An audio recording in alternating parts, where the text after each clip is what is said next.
Hello, everyone, and welcome to the session in which we will keep working with the income statement. But at this point, we're getting to the discontinued operation. Now, why do I have a picture of Chips, Lay's, Quaker, Cheetos, all these companies? Well, you have to understand that these companies are owned by a company called PepsiCo. And when you think of PepsiCo, you always think of soft drink, Pepsi-Cola. Well, guess what? Pepsi-Cola also own many other food companies, and I have a picture of them right there. Lay's, Fritos, Cheetos. I'm getting hungry here. It's time for lunchtime. What I'm trying to say is this. Let's assume PepsiCo decided to sell one of its subsidiaries, one of its division. Let's assume they want to sell the Quaker Oat right there, Quaker Oat. If they do that, then they are discontinuing an operation. Now we need to know, how would PepsiCo report this information on their income statement? This is part of discontinued operation. In the prior session, we looked at the income statement. We said we have income from operation.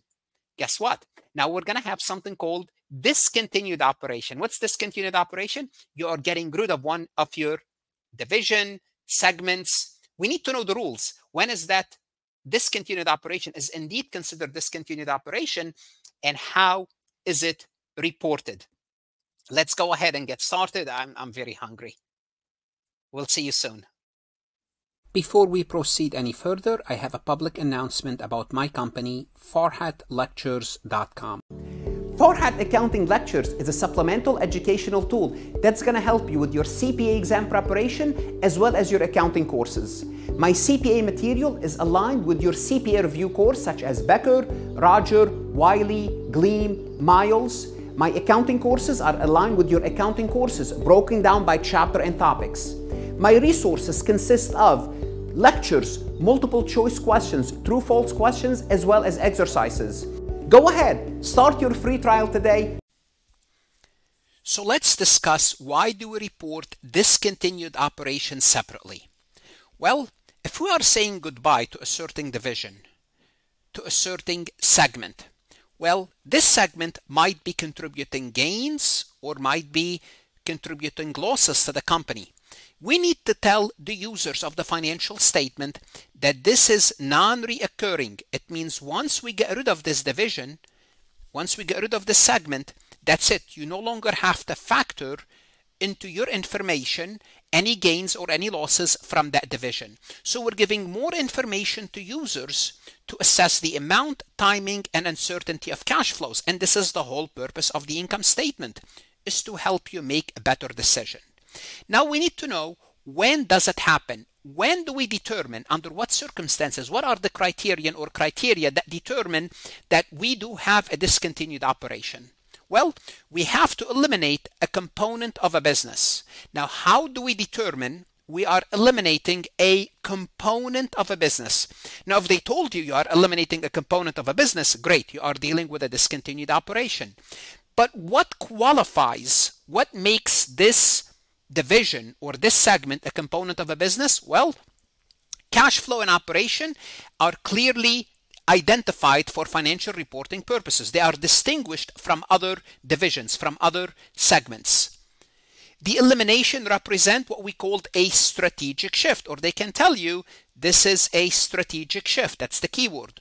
What is a strategic shift? Strategic shift means the product line represent 15% of your total revenue. So if you're getting rid of something that's of a product line that represent 15% of your revenue, that's a substantial amount of revenue, and that's a strategic shift in your company.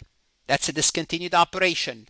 If you are selling a geographical division that represent 20% of your total assets, so you are getting rid of the European division or the South American division, and that division in total, when it comes to their asset, it's 20% of your asset. Well, that's a substantial, that's a strategic shift in your operation. Sale of an equity investment that represent 20% of company's asset. You are selling an equity investment, but that equity investment is 1/5 of your asset. So you have a substantial amount of your asset tied up to that investment. Well, that's substantial. Remember, selling part of a business is not a discontinued operation. So when it's a discontinued operation, you're eliminating a component and it represents a strategic shift. If any of those exist, then you have a discontinued operation. So the best way is they tell you it's a discontinued operation. Then it's easier to deal with it. If not, those are the hints that you look for to determine whether this elimination is a discontinued operation. Now, let's talk about how it's reported for tax purposes.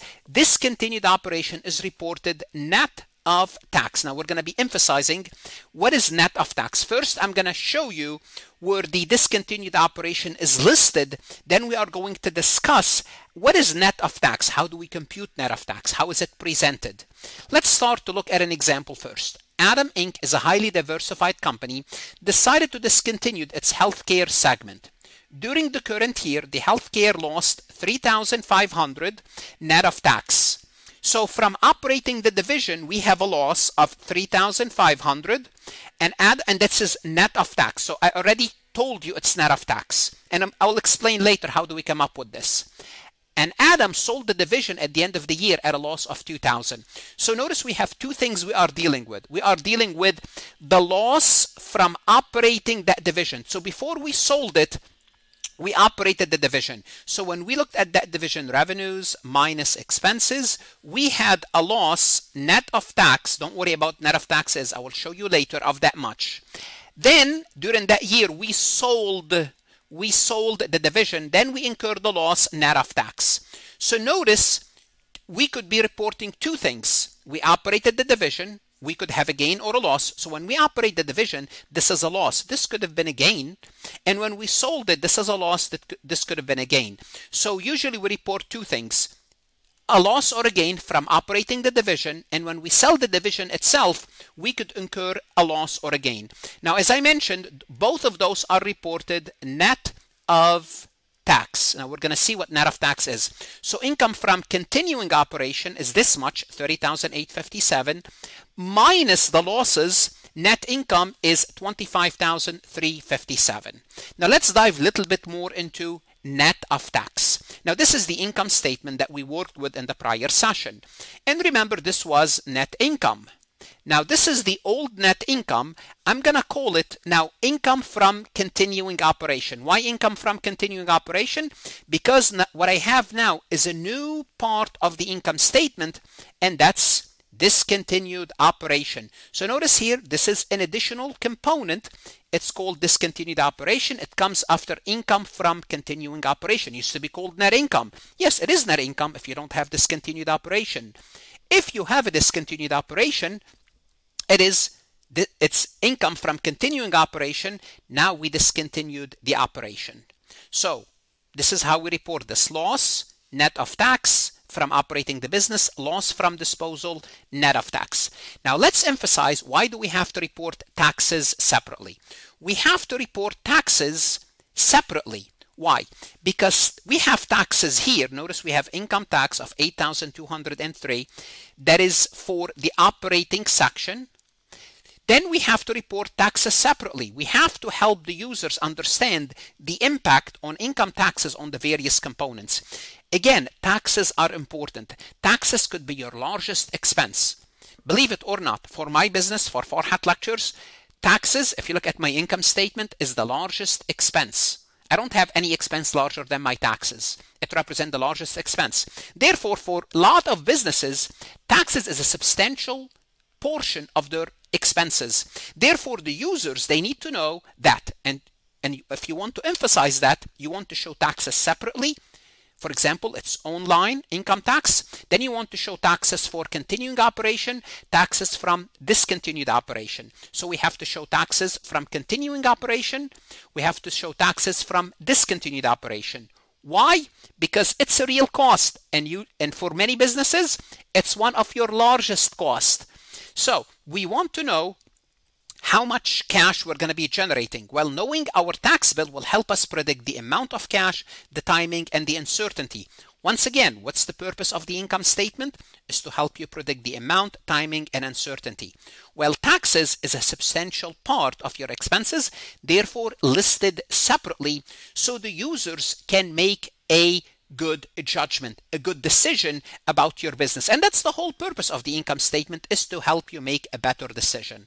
Now we're going to move and explain and show you what is the net of tax effect. We want to know how to compute this. The concept of net of tax is very important in taxation as well as financial accounting, because some items are reported net of tax, and because it's net of tax, you need to know how we came up with this.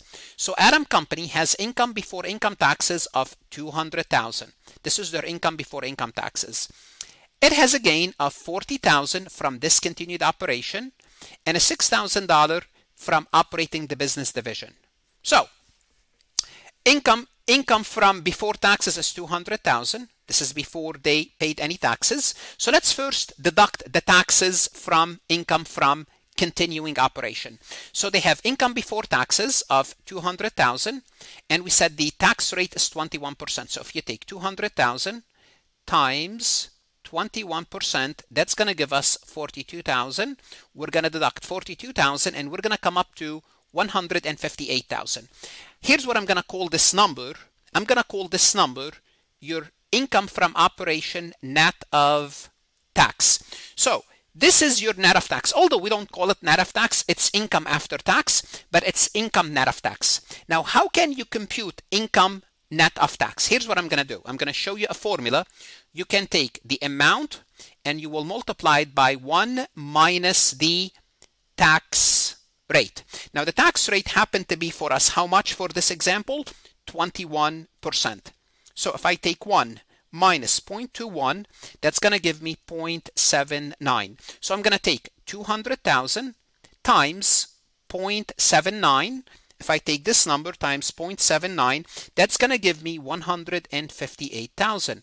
And this is my net income net of tax. Now let's talk about the $40,000 that we incurred for selling the business. Not we incurred, we generated. Well, if we have a gain of $40,000, let's think about this for a moment. We're going to have to pay 21% in taxes, and that's going to be $8,400. Now, how do we show this on the income statement? We're going to say gain on discontinued operation because we're disposing of it, and we have a gain, but we have to deduct the taxes. This is net of tax. Now, another way to compute this net of tax, you will take 40,000 times 1 minus 0.21. 21 is the tax rate, which is 40,000 times 0.79, which is equal to 31,600. So you could show this in two lines, or you can say gain on discontinued operation, net of tax, gain on disposal. This is the disposal. And you can show it as 31,600, but you still have to show the 8,400 net of tax that you took the taxes out. Also, you operated that division and you incurred a gain. Well, $6,000 gain. Same thing. You have to pay on the $6,000, you have to pay 21%, which is $1,261. Or you can take the 6,000 times 0.79. Why 0.79? 1 minus the tax rate. It will give you 4,740 net of tax. Again, another way to show this loss is, and this gain, income from operating business, and you put here, you add to it net of tax. Let me go back here. You will add to it, you will add to this net of tax, and you will put the amount 1,260, and you'll have 4740 all on one line. You can do that as well. There's two ways to show this. Then what we do is we take income from continuing operation, and here we have gains plus the gains 31,600, 4740 will give us net income of 194,340. Again, rather than gains, we could have losses, and guess what? You need to know how we report losses net of taxes. We're going to work a similar example, basically the same number, except we're going to be incurring a loss to show you how the losses work. So again, let's go back. We have 200,000 times 21%, or net of tax is 158. So we paid our taxes, income from discontinued operation. Now we have a loss of 40,000. We're selling the business and we're incurring a loss. Yes, losses are no good. But here's what happened. Losses are deduction. So when you have a loss, loss is a deduction. Think of it as an expense for tax. For tax purposes, you can deduct your losses. Well, if I am reducing my profit by 40,000, what's going to happen is I'm going to be reducing my taxable income by 40,000. Well, that's not good. I'm incurring a loss. That's the bad news. The good news is because you reduced your income, you reduced your taxable income, you reduced your taxes. So you saved on your taxes. How much did you save? Well, if you reduced your income by 40,000, you saved on your taxes 21%. So if you take 40,000 times 21% equal to 8,400. Same thing. But here's what happened. You started with a loss of 40,000. Then you have, this is a gain, this is a savings on your taxes. So the loss of 40,000 plus the savings, your net of tax loss is 31,600, which is good. I started with 40,000. Well, that's not good. I saved some money on my taxes because a loss gave me a deduction. A deduction generated a tax saving. The tax saving is 8,400. Therefore, net of tax, my loss is 31,600. Can I do this the shortcut that I showed you? 40,000 times 0.79, 1 minus the tax rate? Absolutely, will give you the same, but it will be again negative 31,200 because the 40,000 is a loss. I also operated the business and I generated a loss of 6,000. Same concept. I'll take the loss, that's the bad news, then less applicable tax savings of 1,260. Why 1,260? I incurred a loss. Bad news. The loss would reduce my taxable income. That's good because I reduced my taxable income by 6,000.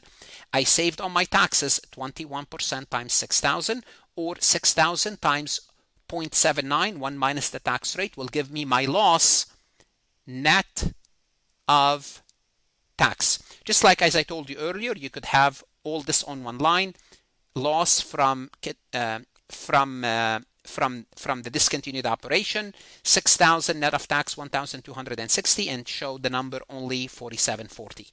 Now what we do is we take 158 in income minus the loss, we'll get to net income, the bottom line.